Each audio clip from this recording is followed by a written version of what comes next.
Okay, फिर हमारे पास एक इम्पॉर्टेंट चीज़ और आ जाती है कि बिफोर 4 मंथ्स ऑफ प्रेगनेंसी हमारे पास जो बैरियर फॉर्म होता है उसमें क्या क्या होता है प्लेसेंटल बैरियर में। एक उसमें सिंसिशियम होती है यानी सिंसिशियल ट्रोफोप्लास्ट, एक उसमें होता है साइटोट्रोफोप्लास्ट, एक उसमें होता है एक्स्ट्राएम्ब्रियोनिक कनेक्टिव टिश्यू और ब्लड वेसल्स के epithelium endothelium. But after 4 months हमारे पास क्या होता है कि उस बैरियर में हमारे पास रह जाती है सिर्फ सिंसिशियम और एंडोथेलियम यानी सिंसिशियल ट्रोफोप्लास्ट और endothelium of the blood vessel रह जाती है। अब यहाँ पर कुछ और जो चीज़ें थी हमने जितनी डिस्कस की।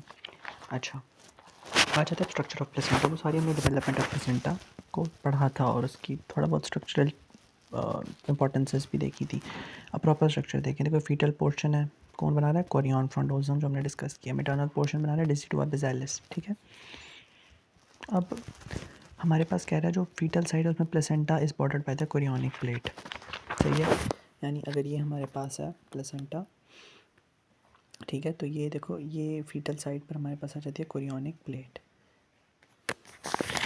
सही है। यहाँ पर एक बात लिखी हुई है।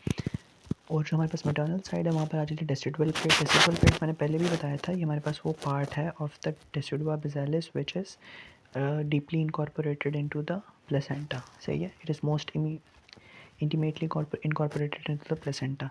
अब हमारे पास जंक्शनल जोन में क्या होता है? ट्रोफोब्लास्ट और डेसिडुअल सेल्स इंटरमिंगल करते हैं, ठीक है।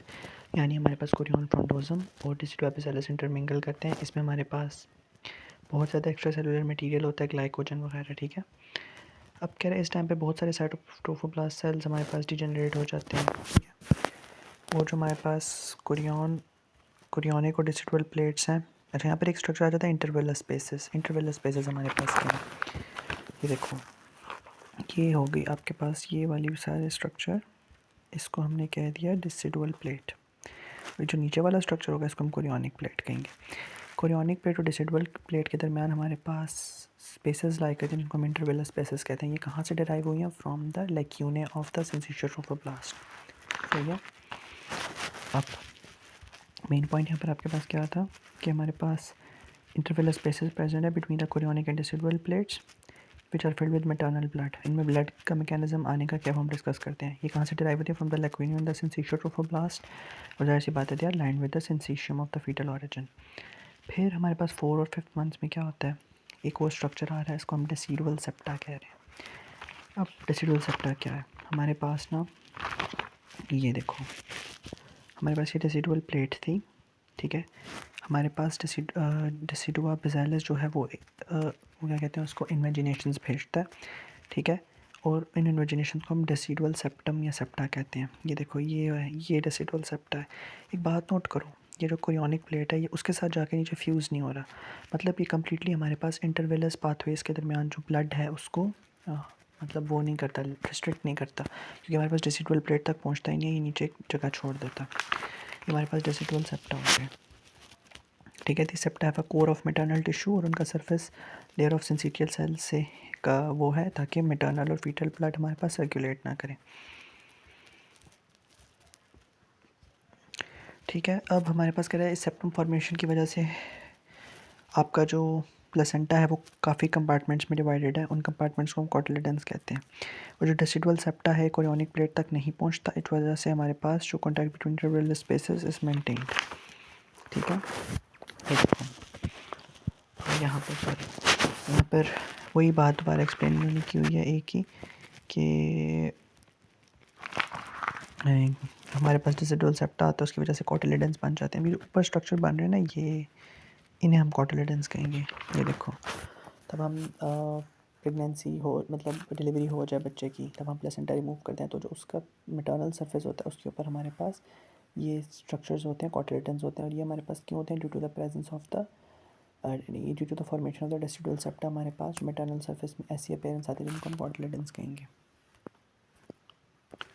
बस फिर एक वही बात एक्सप्लेन है कि जैसे जैसे हमारे प्रेगनेंसी एडवांस करेगी हमारे पास प्लेसेंटा का भी साइज़ बढ़ता है।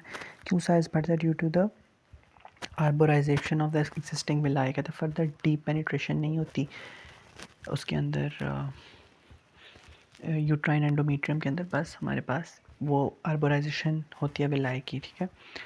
अब हमारे पास फुल टर्म प्लेसेंटा बताया हुआ है, एक डिस्कॉइड स्ट्रक्चर है, ठीक है। एक उसकी मैटरनल साइड है, उसकी फीटल सरफेस है। हमने ये पॉस्पी में भी आता है कि मैटरनल साइड को कैसे रिकॉग्नाइज़ करते हो।